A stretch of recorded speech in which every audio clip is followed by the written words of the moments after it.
This is the Nature Nurture show here this morning, and I'm joined by Michael Buck. Good morning, Michael. Good morning, Kelly. That was your first choice out of the songs you've shared with me this morning. Would you like to dedicate that to someone? Yes, please. That was for my nan, who's sadly very ill at the moment. So, that one's for you. And your nan is Elsie, I believe. Yes. So sending that song out to you there, Elsie. And it's lovely to have you here with me this morning, Michael, on the show. Thank you for having me. You're welcome. You've selected quite a few different tracks that we'll go through, but more importantly, we are here to talk about you, not only the work you do, but you as a person. So let's start with that. And tell me, you're not quite local, are you? But you're not too far away. Where are you currently based, Michael? I'm based in Crowthorne, so Berkshire, just down the road. So it's about 20 minutes away from here. And have you always lived there? No, I was born in Chelmsford, Essex, and then in 97 we moved over. The immediate family moved over to Reading. We lived in Tilehurst since then, and then we've moved all over the place. I've lived in Basingstoke, Newcastle upon Tyne, and now I'm in Crowthorne. Oh, and do you like it there? Love it. It's such a beautiful place. Oh, good. And tell me a bit about you. So not the work that you currently do now, but tell me a bit about your history and the things that you've done. So I had a football at my feet since the age of 4.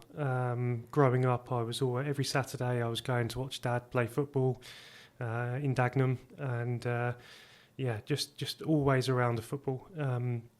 Growing up, watching my cousins play football as well. My cousin played for Brentford. He's played pro most of his playing career. He's a bit older than me, although he won't like me to say that. But growing up, watching him play was sort of my footballing hero, really. So I was trying to emulate him, going up through the ranks, playing football locally, and then from the age of 15, sort of playing semi-professional, playing for Bracknell Town and a few local teams around here. So I was doing my best, and I had a good semi-pro career, I'd say, until injuries stopped me playing. I know, or corrected your path, you could say. Yes. So you were obviously meant for other things, but you've always liked being outside, not only with the work you do now, but clearly with the football. That's important to you. Absolutely. I mean, you could speak to anyone that knows me. I was always in the garden, ironically destroying the garden with footballs flying around. But wherever I could, I was always outside. I was always either creating dams in a local stream, or not so much climbing trees, funnily enough, but probably being scared of heights is hindered me on that one. But certainly, football was always around. Yeah, I think it's important to be outside, because we're obviously going to talk about the work that you do, and we'll come on to that a little bit later. But this is the Nature Nurture show. I'm really passionate about nature and being outside, and I think there's so much benefit to just being outside and moving, and with the different stages in your life and the things you've done, you can relate to that, because it just makes you feel different, doesn't it? Totally. It's quite freeing, I'd say. I've never been one to be in an office as such. It was always something that I wanted to do, is be outside, and I've been very fortunate enough to be in a career that we'll come on to very shortly to be able to do that. But certainly through my childhood, it was such a freeing experience. I would come in very late in the evening. Mum was probably chasing me around the street trying to get me in. I just couldn't get enough of it. That's certainly where I am today. Lovely. And now we are going to talk about all the wonderful work you do. So let's get talking about that. So first of all, tell us your job title. What is it that you actually do? So I'm the head of horticulture at Creepers Nursery. So we are a nursery based, headquartered in Surrey, so just outside of Weybridge in Addleston. We have a site down in the New Forest as well. So that's a 5-acre herbaceous nursery just outside of Leamington. We've recently just taken on a retail garden centre in Surrey also. And we also have a cash and carry in Wandsworth. So across the board, we are pretty busy. I imagine. And what a lovely place to work, because who doesn't love going into a garden centre? I know that's not your primary job, but when you have a day out and you go into a garden centre and they've always got a cute cafe and just everything feels quite wholesome because there's plants everywhere, and definitely. How did you get into this work, Michael? So I stumbled upon it, to be honest with you. So I needed a job back when I was about 16, 17 that allowed the flexibility for me to travel for football. So where I was playing, I could have been down in Bideford on a Tuesday night, the Isle of Wight on a Tuesday night. I needed something that was flexible for me to leave at 2 p.m, get back home at 3 a.m, get up, and the bosses basically understood that. So from then, I continued building gardens and just going through that. And then what I realised was that people were only interested in the hard landscaping, so the patios, the brick walls, that side of things. I actually took quite an interest in the plant side of things early on, because it actually meant that the garden was finished. And once the colour and the textures of the plants go into the garden's complete. So I specialised through that. The job that I was doing was a landscape gardener in Bracknell. He went under, sadly, and from there, the chairman of the football club I was playing for, Bracknell Town at the time, he owned a garden centre. He took me on board and essentially put me through college at BCA just down the road, and I continued through that, really. So I then very quickly started to look after our A to Z, which was plants from A to Z in a retail environment, looking after them, pruning, watering, weeding, that type of thing. And then what happens is you naturally start to learn more and more. You broaden your horizons with the plants, you go into trees. So I learned predominantly with the shrubs. So then as things change, you want to experience different avenues in what you're doing. So when the time came to an end there, I worked for a firm in Newbury, which meant that I could go out and actually maintain gardens, hedging, that type of thing, and really just get an idea of how to be more hands-on with the maintenance side of things. The plan was to initially broaden, my skill base, to know more, in what anyone does. You never stop learning. But No.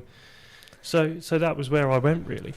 I love what you said there. You do never stop learning, and I think we're learning all the time. And the fact that you fell into this path that's opened up this whole, opened your eyes up to so much. And I also liked what you said about how the plants, finish the garden. And just, I suppose you could really get a vision and a feel for that, and then your passion for that grows, and it's gradually led you on the direction to where you are today, I guess. Totally. You like you say, you're forever learning. So what you then do is start to pick up on different designs. So I work very closely now with some incredibly talented garden designers and landscape architects, and you see plant combinations that, as a horticulturalist, it challenges you. And garden designers do push those boundaries. So again, you're seeing different combinations that you might not know works colour-wise or texture-wise. So it's such an interesting and diverse role that I have. It is a dream job. It sounds it. Have they got any vacancies there? So can I just ask, would you get one of these designs, and then it's your job to go out and fulfill the brief of what this design looks like? And it's not just about looking at a picture. You're thinking about, like you say, texture and colour and all these different things people probably don't even think about. Yeah, so sort of. So garden designers will come to us with an entire list. The way that we're set up at Creepers means that initial conversation is with our sales team. Our sales team, who are well versed in knowing what we can supply across the UK and the wider picture in Europe. They will then have that conversation to and fro. Where I come in would be for the procurement. So if a garden designer wants a particular tree or shrub, different size, maybe it's an unusual size commercially, I would then be the person that would go out to find this. Initial conversations across, we've probably got about 30 to 40 suppliers on our books. So it would be knowing where to initially speak to. You'd probably speak to about 5 or 6 suppliers that would be able to help you. Then all the way through the process to booking flights, to going out there, meeting the supplier, to physically checking the plant, whether it's a 9-meter tree, or it could be if a project allows it. It means that you could be looking at multiple trees as well. You're looking for the integrity of the tree when it was last transplanted. You're looking for the health of the tree, and then you essentially tie the knot with with a bit of tape. That's the tree we're going to have. It comes over, and then that's the procurement process done. Wow, so there's quite a lot of research you have to do to make sure you get the specific needs met of this client.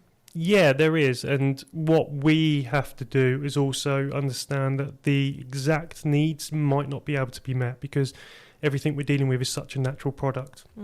So then it's down to us and the sales team to not educate the clients, but actually just say, right, this is what's available. We think that based on what your soil conditions might be, the aspect of the tree where it might be planted might be, we can use our expertise to guide the clients into something that they might not have considered before, and essentially fulfilling the job and in a timely manner.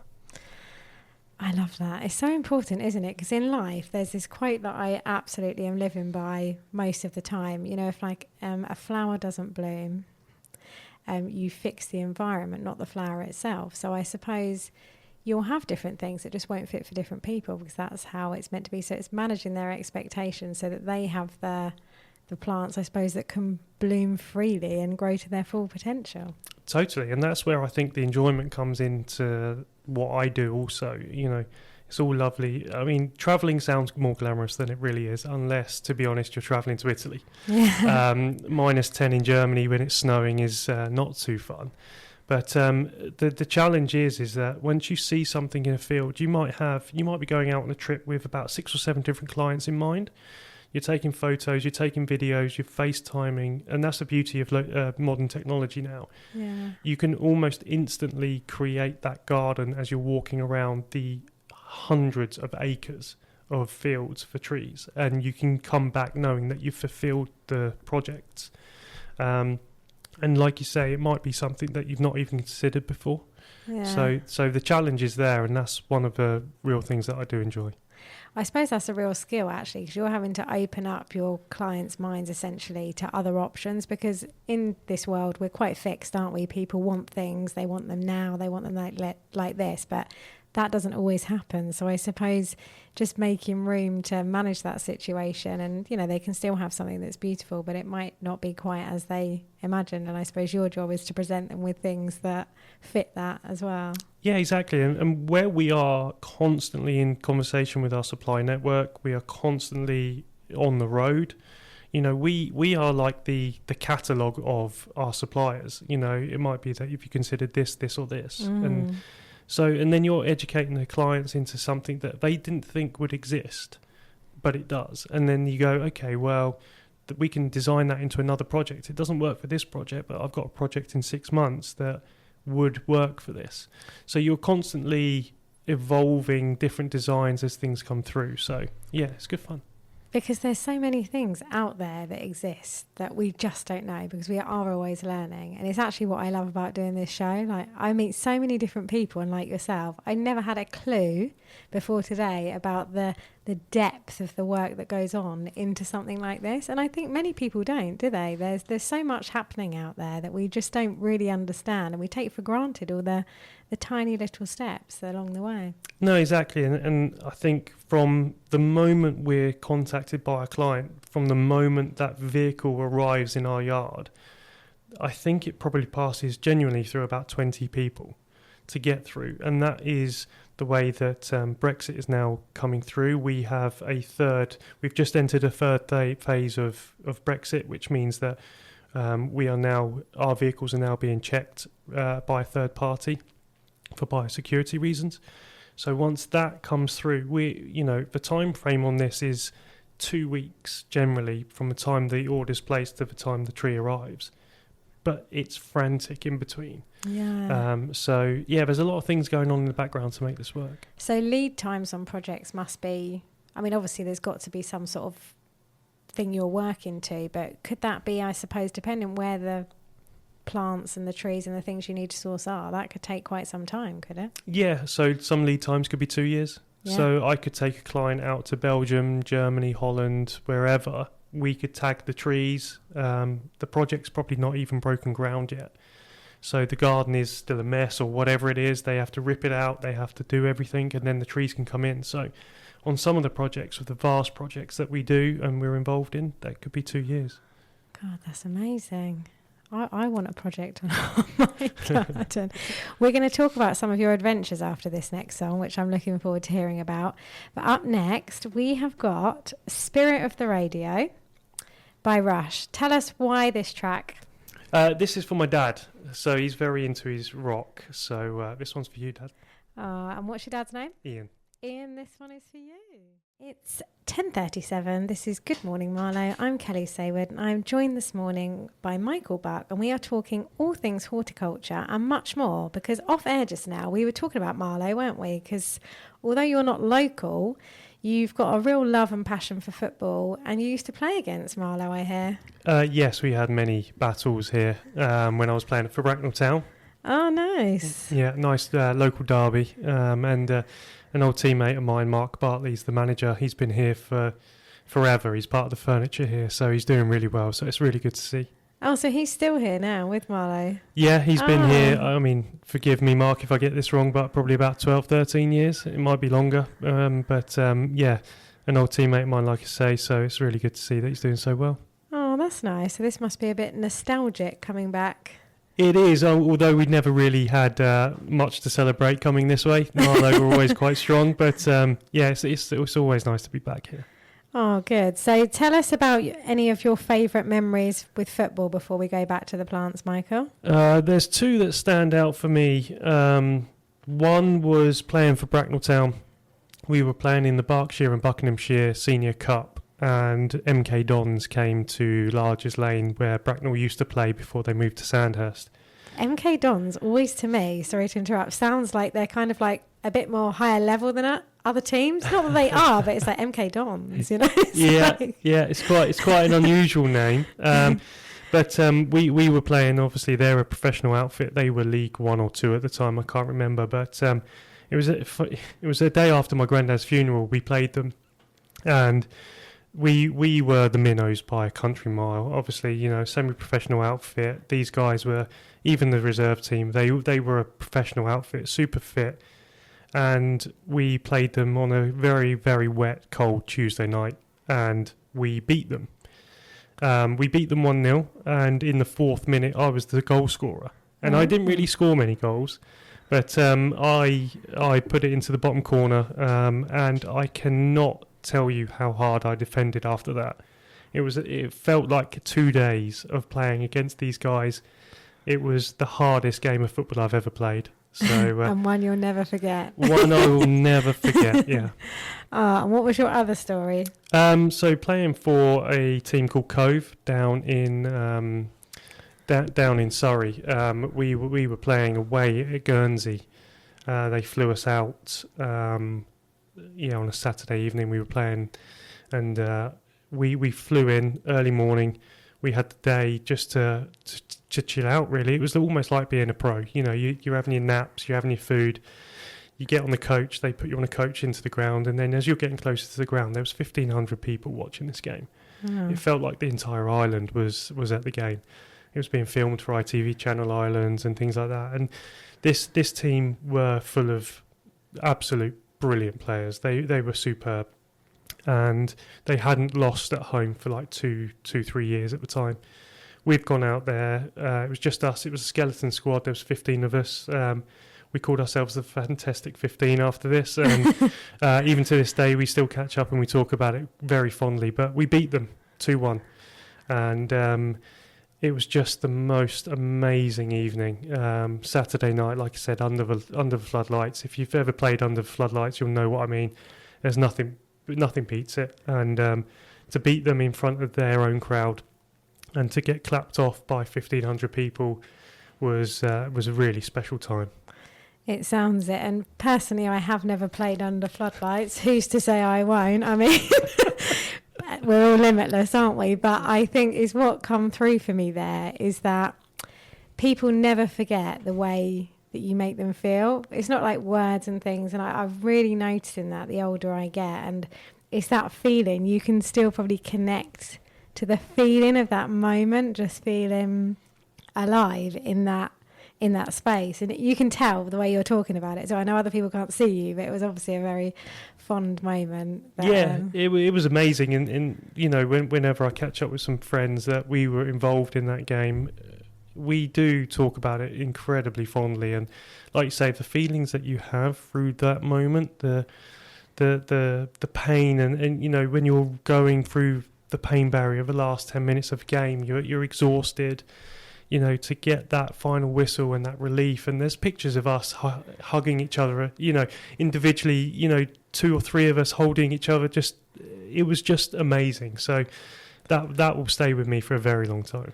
And even that feeling of pain, though, because with a lot of the work that I do, and I'm just so passionate about this, we have to feel those other things to have the full experience. We can't just be sat in this joy all the time, can we? Like that Inside Out 2 film, have you seen it? I haven't, but I've seen Inside Out. Well, Inside Out 2, it is a must for anyone listening. It's so well done. And Joy, one of the characters, going a bit off track here, Michael, but bear with me. She is constantly trying to make everyone feel better. So it's like, oh, let's bring the joy. You know, I can't do an American accent, so I won't try.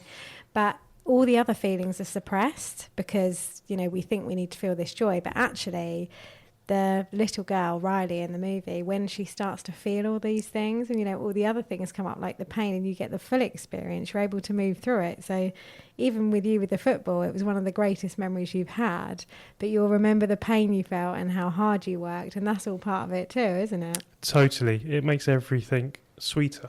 Yeah, exactly. So you travelled around with the football, and that has led you on to still travel around in the work that you do now, which you're very lucky. Yes. Tell us about some of your adventures with your work that you do now. So I'm very fortunate to be able to travel across Europe with what I do. So on Monday evening, I'm flying out to Germany, taking 3 clients out with me.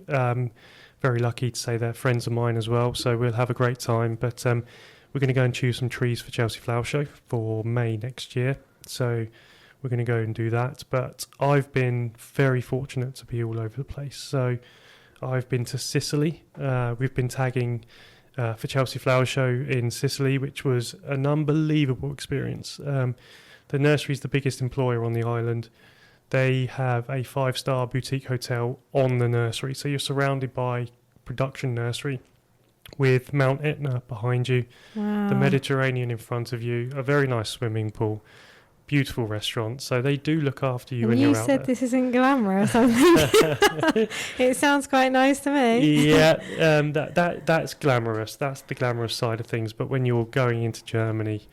and by the way, there's nothing wrong with Germany, of course. I've got some great friends out there, but it's challenging when you're in northern Germany. It's minus 10, and I've genuinely been out there minus 10, and it's snowing, and you're walking through. You've got Wellington boots on. You're looking at trees. You just want to go and have a cup of tea and bury yourself away from the weather, but it's all worth it in the end. And when you say, Michael, for anyone that might have just tuned in or just picked up, when you say you're going out there and tagging the trees, that's the process, isn't it? You're going out there to look, to source what you need, and then presumably when that tree, plant, product is tagged, that's kind of earmarked and that's yours. That's part of your process. Yeah, exactly that. So the tagging is a physical movement of using ribbon. So we'll go out there. Creepers will have its own colour with the nursery that we're with. We'll tag it. I'll always do the tagging, so I'll always tie off the tree. From that process, the supplier will then put that through their process internally, and then the external team will come out and literally scoop the tree out the ground, prepare the root ball for transport, lay it down, tie the head in, and then it comes to the UK. So often then will you go out there and bring back what you've set out to do, or sometimes where you said it might be a 2-year project, are you sourcing things that might still be growing that are earmarked that then you would have to revisit at another time? Yeah, so there was a particular project in mind that I ended up going out to Hamburg 3 times to look at the same tree. It was 18 metres tall, 18 tonne. It was, at the time, I believe it was probably the heaviest tree to be transported across the waters to us. So I was just about to say, how did you get it back across the sea? Yeah, so it took 6 months to plan. So we needed a police escort from Hamburg to Hampshire. So that process was very stressful. A few counties through France and in the southeast of England were reluctant at first to do this. But essentially you lay the tree down onto a very long lorry. It was a telescopic trailer that had someone with a remote control steering the back wheels when it got a bit tight. I've never seen anything like it. Oh my word. So then that comes over on the ferry. So that took four lorry spaces on the ferry, which obviously, it takes a lot of planning as well. And then it rolled into the site and we picked it up with a crane. You just would never think it, would you? I mean, I just would have never even thought in my mind that things like this happen, but obviously they do. Yeah, so when people want something and they can, we make it happen. So the remit for me on that one was, I want you to find the biggest tree possible. Obviously, we see trees out in our landscape all the time, but the difference is that the nurseries in Europe do a process called undercutting. So, like you would prune a hedge, roots react the same way. So as soon as you prune a hedge, over time it thickens up. So you take the buds off and then it rebuds from the stem and things like that. Roots react the same way. So with trees in the ground, what you want to do is create a very fibrous root system. The fibrous root system is what the tree needs to bring up the nutrients and the water from the soil. And you're basically taking away the taproot. The taproot is the root that drives down into the ground and it creates its anchor. A tree generally will grow within the first metre of soil. That's where the fibrous root system will push itself out to. So when the undercutting is done, it means that you can transplant these trees and basically take a tree from Germany, Belgium, Holland, Spain, Italy, drop it into your garden in Marlow, and the tree wakes up thinking it's never moved when it starts to rebud. So that's how we can do what we do. That is fascinating. I like that you said the tree wakes up, because as we all know, trees are growing and there's a lot of energy there and there's a lot of care that's put around this, isn't it? It's a huge amount of care. I mean, the nurseries that we deal with in the UK and across Europe are incredibly skilled people. They love what they do generally. I'm sure a few of the people I know would question that at times.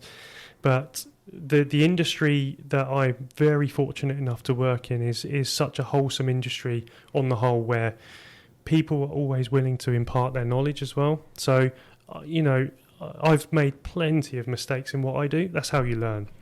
But what I also do is I lean on my peers when I've got issues or I need advice, or there's a tree nursery in Germany that's been around since 1886, and they've seen a lot, and their records have seen a lot. So, I think it's important to be able to lean on those people as well to basically improve your knowledge as well. So, yeah. I just love this. It feels so nurturing. We are on the Nature Nurture show, but that real kind of aspect of there's a lot of care and we have to make mistakes. So how wonderful for you to be in an environment to do a job that you're clearly passionate about, where you're able to learn. And I think if you're connected to doing something that you love, which it's clear to see you love this, people then grow, don't they? They grow within that industry or their role, and they can progress further because we have to make these mistakes. And I just can't believe the amount involved in what you do. It's so fascinating. But the message that really clearly came across is that literally anything is possible, right? If you believe you can, you will, people. And to get a tree that big, from here, I mean, who would have thought? But we can literally do anything if we set our minds to it and believe that we can and have the support around us to do it. Totally. To summarise, tell us who you are, where you work and what you do. So my name's Michael Buck. I'm the head of horticulture at Creepers Nursery in Surrey. We have 4 sites across the southeast, one in Wandsworth, which is a cash and carry. We recently added to our portfolio a retail garden centre, which can be found at Lavershot Barnes in Surrey.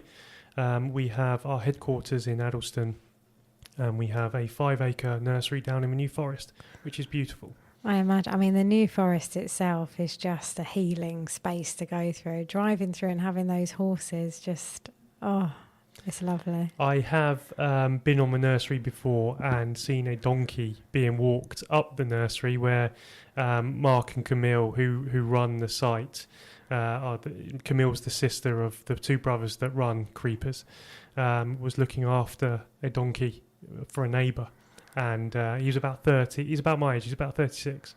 And I just turned around and I saw a donkey walking up the track. So anything can happen in the New Forest. I know, it's so pretty, isn't it? I remember once going there with my children, actually, and I'm thinking, where are the horses? You know, you're driving there and you think, I just want a big horde of them to stop my car so that you can't go any further. But yeah, what a wonderful space to be in.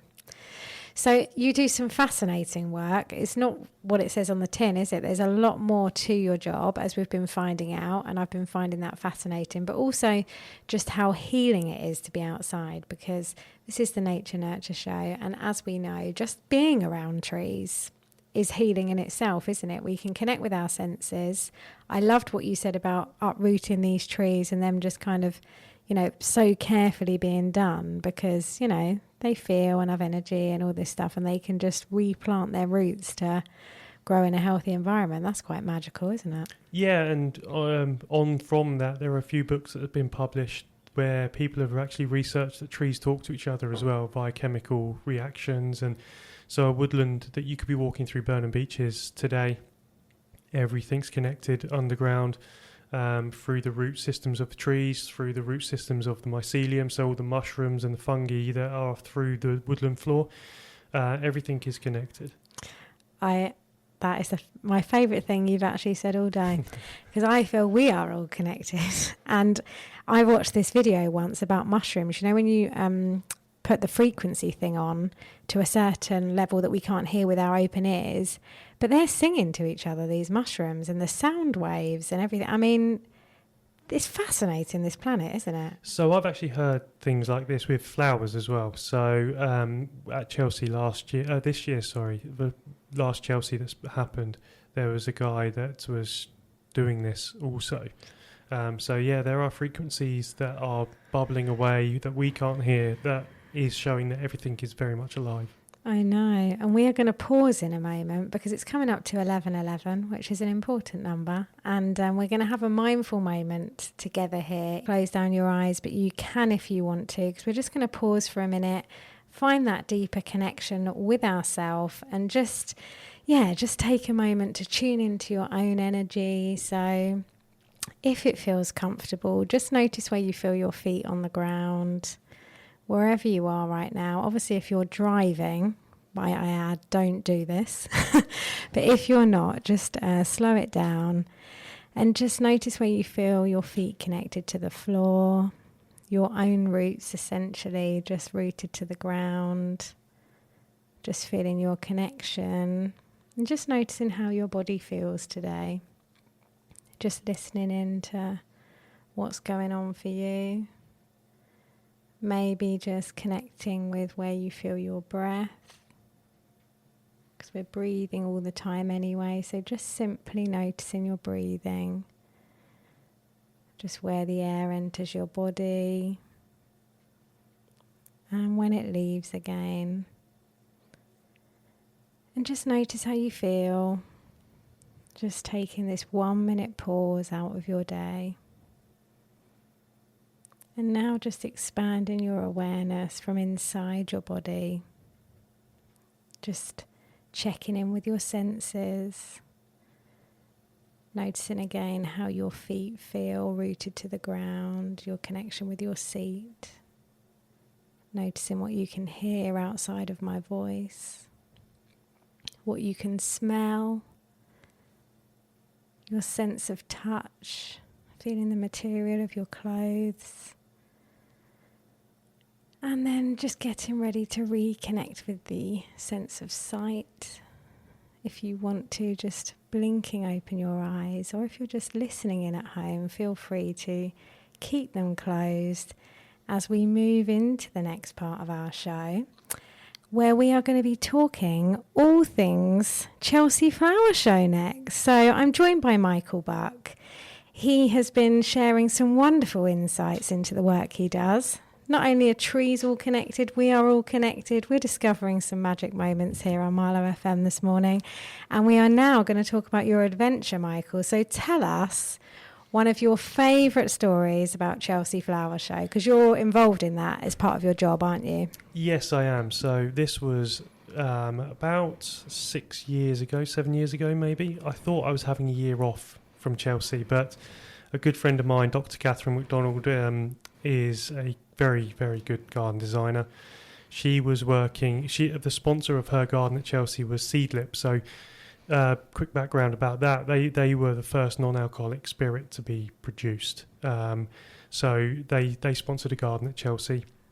The garden was all about peas, the pea family. So Lathyrus, Lathyrraceae, that garden was, everything that flowered was about pea flowers. There were 2 trees in the garden, carob trees.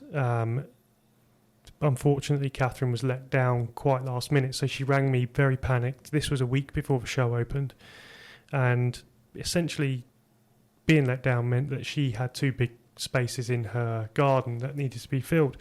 She rang me, panicked. Within half an hour, I'd found the trees. I had the phone call. Images started to come through, and this was a Thursday evening, so we'd organised for the vehicle to basically arrive Monday, Tuesday in the UK to be delivered to Chelsea by Thursday. Thought nothing of it. Thought the weekend, all good. I've done a really good thing for a friend. Still keeping my toes in with Chelsea without the stress of growing. And then Monday morning, I got into the office. The transport company had let us down. So panic stations. Didn't tell Catherine this at the time. She was on site at Chelsea, and I'm running around like a madman trying to figure out a solution. The solution was insane. We hired a Luton van, and we drove from Reading to Tuscany and back in 36 hours. And we rolled it. Basically, Chelsea Flower Show was shut down for us to roll through the gates. Now, to caveat that, this was pre all the BCP checks and Brexit and things like that, because we were in the EU, so we were still a common market. So we had plant passports, so the RHS allowed us to essentially roll through the gates. But the drive was insane. I shared it with a colleague of mine. I was picked up at 8 p.m. on the Monday evening. We drove to Dover. We got the overnight ferry. We slept for an hour. We then got out. We drove down to the Champagne region in France till about 4 a.m. We then didn't see any champagne, sadly. We slept in the van because in France they not like our service stations where they have hotels, which I thought would be handy. We slept in the van. At 7 a.m. we woke up. We had a breakfast. We got freshened up. From 7 a.m. to 5 p.m. we drove. We only stopped when the van needed fuel. So we drove down France, round the bottom of Geneva, and we sort of catapulted back up into Mont Blanc. So we drove through the Mont Blanc tunnel, which was just the most insane experience. We came out into the most beautiful Aosta Valley in northern Italy. It was sensational. It was like Sound of Music-esque. It was just beautiful. So you're driving, you're descending out the Alps. You make a beeline for the coast in Genoa. You hit Genoa, and then you follow the coast down to Tuscany, to Pisa. You basically turn left as if you're heading to Florence. So we were about 20 minutes outside of Florence at this stage. We made it with 15 minutes to spare. The nursery was closing. They loaded up these trees for us. We then found a local restaurant, had a pizza, had a beer. We went to bed. What was on your pizza? Ham and pineapple. Pineapple belongs on a pizza. I'm with you. I also agree. Pineapple belongs on a pizza. Yeah. Sorry, please continue. No, not important fact there. Of course. So we woke up at 4 a.m. Very much focused on. We had a deadline for Chelsea. We then drove from just outside of Florence in a town called Pistoia, and we drove to Ashford in Kent. We left at 4 a.m. We got to our hotel room in Ashford at midnight on the Wednesday. Thursday was delivery day, so we had a much easier morning on the Thursday. We could relax, although we were very tired. We basically drove from Ashford into the centre of London through if anyone's been to Chelsea Flower Show, you'll know the entrance on the River Thames on the embankment is quite tight. we got through there, being tired, you're like, oh no.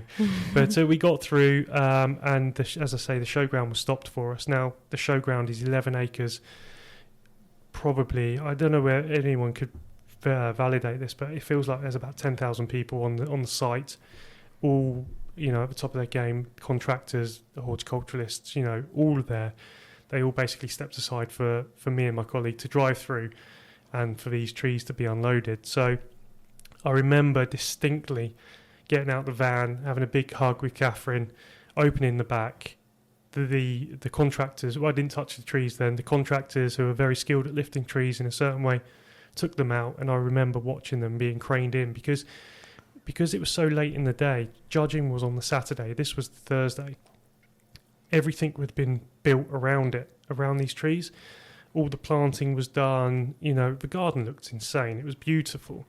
So the precision of the guys that had to drop these trees into a very tight spot it was amazing. I remember sharing a tear with Catherine, knowing that we'd done it. So yeah, Tuscany and back in 36 hours was insane. Wow, and what an entrance, Michael. I feel like there's a book in there or a short movie. I'd like to watch that. Did you tell her the difficulty you had afterwards? Yeah, I came clean. She knew that there was an issue, which is why I was going to physically get the trees myself. I still joke about it now. She still owes me. But we have good fun anyway. Oh, now tell me, that moment and the football moment, which was it? Oh... Because you did light up with both. I could feel the emotion and the connection to it. But which one do you think tips the... I can't split them. They were just beautiful in both, in different ways. It was just amazing. Very, very lucky to have experienced both of those. That sounds amazing. And again, how much is there to Chelsea Flower Show, which we're going to talk more about. And now we are talking about Chelsea Flower Show because there is a lot more to Chelsea Flower Show than I ever thought. Yes, it can start about 5 years before you see the garden on TV or if you get to go to the show. So garden designers will have concepts in mind for a very long time. They'll sit on designs until the right sponsor comes along. So every garden at Chelsea is sponsored. So, for example, for the last 10 years I've been involved with Chelsea. So what will happen is a plant list will get created by a garden designer. That garden designer will come to me and present me with the list. Now, my job is to be very honest and open with their selection. I'll go through every line. It could be like 100 lines on an Excel sheet. Go through saying, yes, that would work. That's a possibility. You must be joking. That's a Hampton Court flower. That's going to be flowered and gone way before Chelsea. So you have to scale back the list and confine it into the parameters of what generally is doable. There's a lot of skill involved, isn't there? And earlier, when you were telling us that wonderful story about the Tuscany 36-hour whiz round, and we've accepted that pineapples are accepted on pizza in the studio, but you said you didn't get involved in putting the trees into these specific spots where they're obviously precision is everything, but is that something you are now involved in, like moving the trees and handling the trees? Is that now part of your role? Yeah, so not so much mine hands-on work. I have done it in the past, but Creepers has their own installation side. So Stu and the team will be able to go onto site and lift these trees, drop them onto a sixpence in a very confined space. As I say, Chelsea's 11 acres in size. Arctic lorries are on site. You've got machinery, big, heavy machinery on site. So precision driving and precision of lifting a tree, which is a very specific skill set to have, is all encompassed in Chelsea Flower Show. So you have 20 days to build a garden at Chelsea if you're doing a main avenue garden. Some gardens are shorter time frames, so everything has to be almost like a military operation. So when you're on site, everything has to work like clockwork. So I have to make sure my trees and my plants are arriving at the right time, so the garden designer and the contractors can actually get those plants in. So if you've got 40 gardens at Chelsea Flower Show all being built at the same time, plus trade stands, plus the marquee where all the flowers are on display, plus all the refreshments and the shops, it's quite something to see. Gosh, I imagine. Actually, talking to you, I'm ashamed to say I have never been to Chelsea Flower Show. It's something I've always wanted to do, but now I feel like next year, with all this background knowledge, I will appreciate and take it in a lot more, knowing the effort and all the different things that can happen, because it's amazing, isn't it? Yeah, definitely. I think we should go. Yes. Sure. But you heard it here first. Free tickets. you have to see it to believe it. I mean, it is the most insane place on earth. There is genuinely nowhere like it that I've ever experienced. It's the world's greatest flower show. People from all over the world come to design gardens, come to work on gardens. Every year, there's a Japanese designer that comes over, brings a team over from Japan. I was very fortunate enough to work very closely with a Japanese designer this year, which language was no barrier because Google Translate and things like that. She's an incredibly sweet lady. A lot of South Africans, Australians, there's a lot of people that come over from around the world to not only visit Chelsea, but to pit themselves against some of the best in the world. So that's amazing. And so you've been involved with Chelsea Flower Show for 10 years, did you say? Yeah, so across different roles that I've been holding through my career, I've been involved from physically growing the plants. So that list I was talking to you about, that will then become a list that you then find. You have to procure those lists. You either have to find the seed to germinate and grow on, or you have to find the baby plants to pot on into bigger pots. So I've been on that side of things. Now I'm more of the project manager, the consultancy, that type of thing.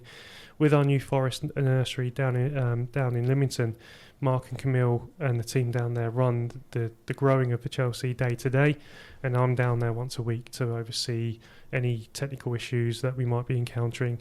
The last 2 winters that we've had have been incredibly tricky for growing. No light levels, super wet. It's been cold. This winter just gone. The winter before that was crazy. How nothing moved. So you want light levels to draw the plants up. You want the warmth to get the roots going. If you've got none of that, then you're in a bit of a sticky situation. I know, I noticed that. Not that I'm in any way a specialist in plants or anything like that, but I did notice last year, out walking and everything, the trees are falling, the leaves are falling at different times, and the colours were changing at different points in the year, and there was a real sort of delay in certain things happening. Yeah. So I imagine in your work that would affect it. Totally. From the front end of the year through spring all the way through to where we currently sit right now, I've had trees on the nursery change colours for the last 4 weeks. So we were talking early August. Things were going into autumn. Now, I've spoken to some tree experts and garden nurseries over in Europe, and they were saying that because we've been so wet, the possibility is that everything's leached out of pots, because we grow in pots. So once everything leaches out the pots, plants get tired, they start to shed their leaves a bit quicker. So it's been a learning curve for the last 2 years. It's lovely as well that you've done all those different roles, so that you've got the understanding that in the role that you're in now, when you're going to speak to the people that are doing things that you once did, you know how difficult that process is for them, and have sort of that compassion towards what they're going through, because a lot of people just want things now and want it done, but you appreciate, obviously, with different changes in the seasons and all that it can't just happen like that. No, exactly. And I think, you have to, in any management or leadership role that you're in, you have to be able to have done those jobs, because I wouldn't ask any of my colleagues to do something that I've never done before. So it's important that you have a full understanding of the process, but it also sets you up in the right way to be able to speak to the clients and have those difficult conversations, which are not enjoyable, that this batch of plants hasn't done what you wanted it to do, and I know it's your key plant and I know you needed that pink flower.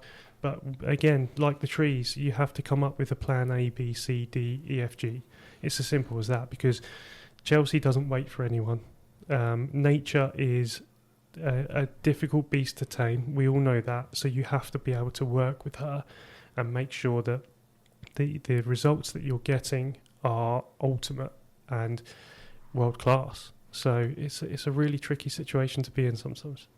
I love what you said there, which was acknowledged here in the studio, that nature, you have to work with her, because that's so true. And I've been doing a lot of work around the moon and with nature, and I'm really passionate about it. And I could talk to for hours about this, because we're at that point of autumn equinox as well, aren't we? Just this weekend, and you can really feel the weather changing out there, can't you? But I attended last night actually a fire circle, which me and my lovely friend Laura go to, and it's just so powerful to reflect and acknowledge, what's been harvested through the year and what's coming in. And the plants are teaching us that all the time. And you must see that firsthand, just watching these changes, watching the growth, the different things that you've, really set out to grow forward, essentially, and harvest yourself. I mean, what a wonderful, in fact, what a day to have you in at the autumn equinox. This is quite special, isn't it?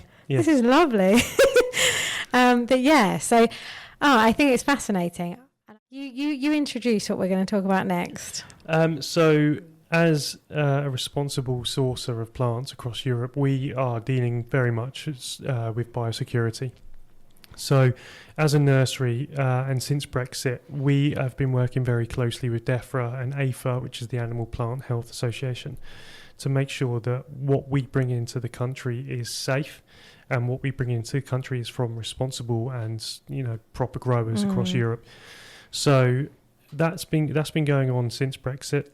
On the 30th of April this year, the third phase of Brexit came into play, which meant to try and make this as interesting as possible. Basically, before the 30th of April, we were operating as a place of destination, or a POD. So lorries would come into our POD in Addleston, Surrey.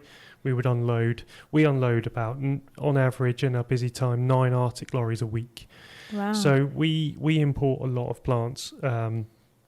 So we would unload. DEFRA would come in. They would inspect the plants, give us a clean bill of health, and away we go.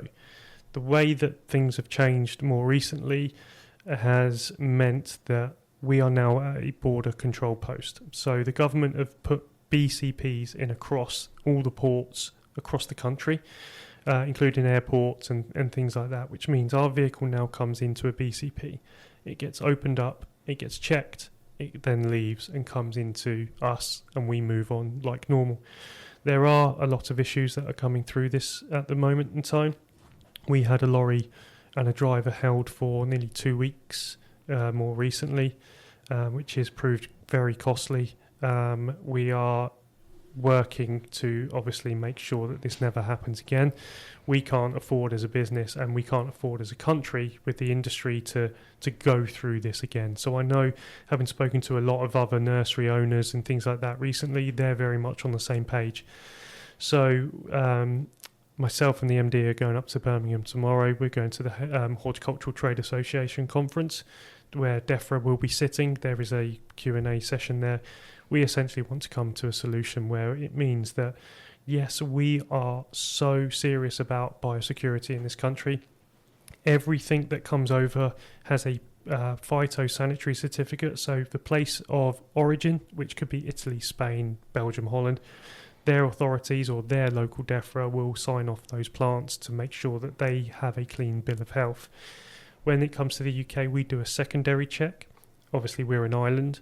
They need to make sure that we're not bringing anything in that could damage our ecosystem, all our native plants, etc., which, again, we are so serious about. What we've struggled with and what other nurseries are struggling with at this moment is it's a huge industry for bringing plants into the UK. It means that we can actually service the client's needs with bigger trees. Regardless of what we think about that, sadly, the UK is not really geared up for that size of plant to be grown. We're getting there, but we've relied on Europe so heavily with the nurseries in Germany, Belgium, Holland, France, that naturally, even pre the EU, we were trading across the water, no problem at all. So it's always been there. So what we need to do as an industry is make sure that the checks that DEFRA are doing are of a sensible time frame. We can't be having plants out on a lorry for 2 weeks. They die. Yeah. If plants are coming over from Italy on a 4-day journey, generally on the 5th day that lorry needs to be opened up, light needs to come in, it needs to be watered, it needs to be offloaded, and the plants need to be cared for before they're sent out. So we have a real issue here at the moment that we're dealing with. With that, on the flip side of things, creepers are working incredibly hard to make sure that not only are we being safe biosecurity wise, but we're also trying to drive our prices down for our clients. We've redeveloped Addleston, or we're in the process of redeveloping Addleston at the moment. We've put more tree lines in, we've put more beds down for plants to sit. So we did 1,300 imports last year. That's a hell of a lot. What we want to do is we want to be able to reduce that for our stock levels. By doing that, it means that we're driving our prices down, transport costs come down, phyto checks come down. Whenever a vehicle goes into a BCP, that's a cost that gets attributed to our end user. So prices are being driven up. We're trying to drive our prices down with the relationships and the net spend that we use over in Europe. Our buying power means that we are able to do that. It's hard, but we are working very closely. So with that, plants become UK grown within 4 weeks if they are sat outside on what we call MyPex, which is a weed suppressant material. If they've been held indoors in polytunnel glass, it's 2 weeks. That's the DEFRA guideline for what we are working towards. So that's our government telling us what UK grown constitutes. For trees, it's much longer, but for the smaller bits and pieces, that's where we are. So with the Lymington site, we've redeveloped that, and we, just before I started working for Creepers, we actually had a tornado rip through the site down there. We had a glass house for propagation, so we had a boiler system. It was a proper setup. Basically got lifted up, chucked into the horse field next door, glass everywhere. As I mentioned earlier, the Ryle family, Rob, John and Camille, run Creepers. Rob's the MD, John's the operations director, and Camille's the manager down in the New Forest. They were all visiting Camille, who lives on site, as a family thing on a Saturday or Sunday, and they actually witnessed this come through their nursery, which I can only imagine must have been incredibly harrowing to see. But since then, we've seen that as an opportunity to rebuild. We've built new polytunnels, we've reskinned the polytunnels, so now we are in a position where we can be more UK grown, along with peat-free compost, which is another government stipulation that we're working towards for 2026. So we have all of that in place. So it's a really exciting place to be, and things are moving forward. It's all about the growth, Michael, isn't it? Even that disastrous tornado, as you say, I mean, it's opportunity. It's like you with your injury took you out of football, led you on this lovely journey, and now this tornado, that mustn't have been pleasant. Because it's near the water, isn't it, Lymington? Because I've done a bit of sailing down there. Is that It's the river there, yeah. And then we're as the crow flies, I think we're only about 3 or 4 miles from the Solent as well. So you can imagine when you see the needles, the wind gusts are over 100 miles an hour down there. We get the brunt of that inland. So it's a challenging site to use, but we love it. Yeah, I bet it's very pleasant down there. Gosh, so much to learn. And the show isn't too far from the end. We've only got about 15 minutes left. I'm going to play another track for you, which is Teddy Swim's Bad Dreams. This one is your choice. Any reason why? It was something that I love Teddy Swims. I think he's a brilliant artist, and this is his latest release. So the latest. Yes. I'll take note of that for my later show. We are coming to the end of the show here today. I can't believe how quickly it's gone, actually. I'm joined in the studio with Michael Buck, and we're just having a little bit of a headphone moment, actually, so we'll come on to that in a second. But it's been wonderful talking to Michael this morning. I've really enjoyed it. And we've been talking about all things horticulture, his different adventures, his background in football. It's been a real pleasure to have you here today on the Nature Nurture Show. Thank you for having me. Because nature is very nurturing, and you're deeply involved in that with your work, aren't you? I am, yes, very much so, day to day. I love it. Do you feel the benefit of, just the nature, the plants, the energy, the green, I suppose? It must be quite uplifting rather than sat in a cellar, for example. Totally. I mean, even on the most stressful days in the office, you can disappear onto the nursery for 10, 15 minutes and you're amongst the trees. You see different things, different times of year, flowers, and the way the trees are behaving, like I touched upon earlier. You really do get that time to be with the plants. And it's funny, isn't it? You know, the more I do what I do, the less time I'm spending with the plants hands-on day to day. And when I was more hands-on day to day, the days disappeared. You'd be very quickly seeing that it was lunchtime, or you know, you're heading home. But there is something so good about having your hands in the compost and the soil and just getting through and creating something. And grounding. So just say if you were experiencing feelings of stress, for example, what would be your favourite thing to do to feel grounded in that environment? I would definitely go and disappear into the tree lines. It's a bit quieter up there on the nursery, so where you've got machineries buzzing around all day, going up onto the tree lines means that you can disappear from people. I've probably given my game away to the staff. They know where to find you. Yeah, exactly. But it's definitely up there because you're around the trees. You know, our trees are not in the ground; they're in pots. But it still means that you can take a moment, and because they're in pots, you can sit on the pots and you can take a moment just to breathe. That's nice, isn't it? And I'm imagining here, I've got this vision of just rows and rows and rows of trees. Is that what you mean by tree lines? That's exactly it. So our tree lines are about 30 metres long. We've got, I think now John's put in some more. We've probably got about 8 or 9 tree lines of that now. So yeah, you can walk up there slowly, come back down the other line. So there's trees on both sides. It sounds very pleasant. That sounds very nice place to be. So trees, football is very still heavily in your life, isn't it? Would you enjoy that? Yep. So I'm a manager. I've hung the boots up, so to speak. Although the lads will probably laugh at me for saying that because I have played recently. But yeah, I'm a manager, so I'm really dealing with the other side of the game now, dealing with players, different characters. You know, it's no different to what you do day to day with professional work. Anyway, you're dealing with a different group of players, tactics, and that side of things as a qualified coach as well. So I left school and studied football for 2 years over in Newbury. So I've got my level 2 coaching qualification. A little bit rusty, but I'm sort of dusting that off now. The challenges have been a lot of fun, so to speak. It's nice because in both areas of the things that you love doing, you've kind of been through all the different areas to be able to impart your own wisdom, learn from the people you're with, but also teach others the things you know, I imagine. So yeah, that's nice, isn't it? Yeah, exactly. There's a lot of transferable skills across what you do. And, you know, I just try to be, I think dealing with people, you just have to be empathetic. You have to be understanding. You know, it's never going to work out the way that you want it to sometimes. So, you know, being able to adapt and deal with solutions rather than dealing with the problem is my mantra, and that's working so far.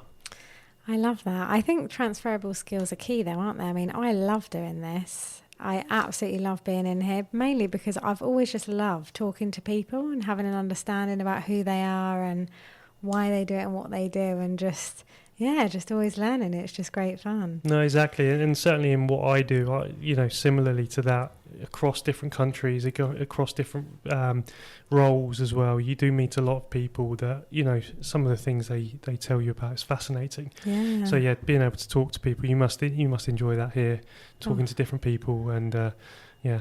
Oh, I love it. Fun. I always got told off for talking at school, and now that my voice has finally found a spot for a moment.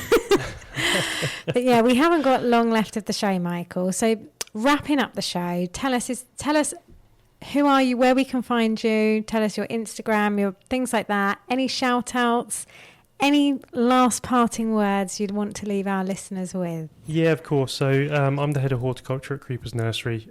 Creepers can be found on Instagram. So you can find our installation page, you can find our nursery page, but you can also find our retail page all over Instagram. Type in Creepers, it will all come up. My Instagram handle is treeman_Michael. You'll be able to get the idea of behind the scenes with my travelling, and we do something called a Monday Minute, where I spend a minute talking to the camera about a certain tree or plant that we have on the nursery as a bit of an educational piece as well, which has been going for about 18 months now. So I love that. It's really good, and that means that I can just tidy up my knowledge on a few things as well, or you might not realise something happens with a certain tree.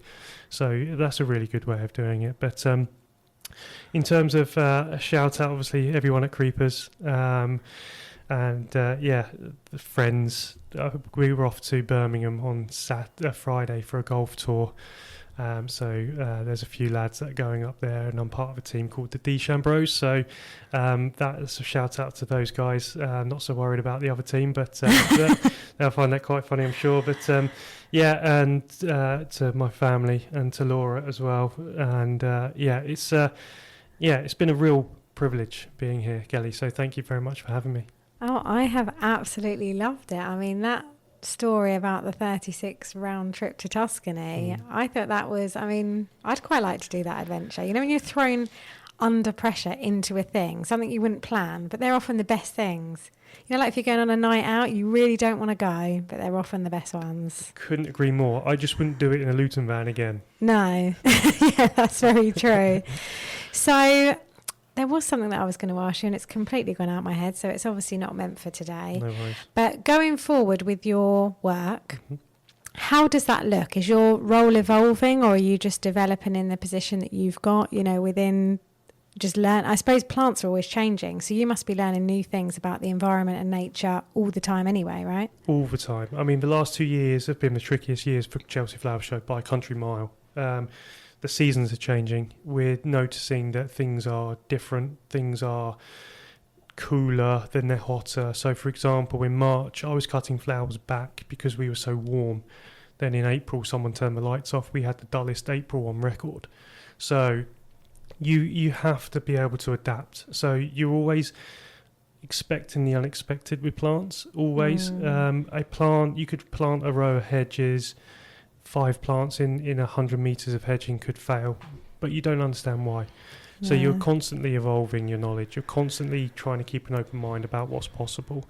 But in terms of my role at Creepers, as head of horticulture, I'm keeping an eye on, obviously, all things horticultural operations across the sites, and procurement. Everything comes through me and my team in procurement. So the responsibility to bring plants in safely very much sits in that remit there.